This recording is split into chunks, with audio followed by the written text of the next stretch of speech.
بسم اللہ الرحمن الرحیم۔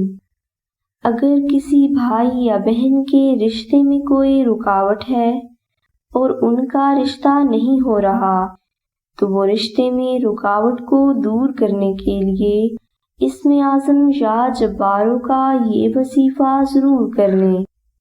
اس وظیفہ کو کرنے کے لیے عشاء کی نماز ادا کرنے کے بعد اول و آخر 11 مرتبہ درود ابراہیمی اور درمیان میں 1100 مرتبہ یا جباروں کا بہت محبت کے ساتھ ذکر کریں۔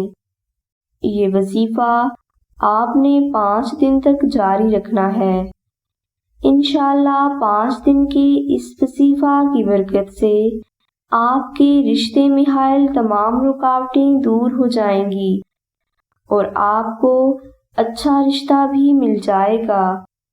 یہ وظیفہ بہت آسان اور مجرب ہے اور اس کو کرنے کے لیے کسی بھی قسم کی روحانی اجازت شرط نہیں، اس لیے آپ یہ وظیفہ ضرور کر لیں۔ اگر کوئی بھائی یا بہن بیان کیا گیا وظیفہ نہ کر سکیں یا انہیں وظائف میں ہمیشہ ناکامی ہوتی ہو تو وہ آستانہ سے 3D نقش ناد علی منگوا کر صرف اپنے گھر میں پاک جگہ پر رکھ دیں۔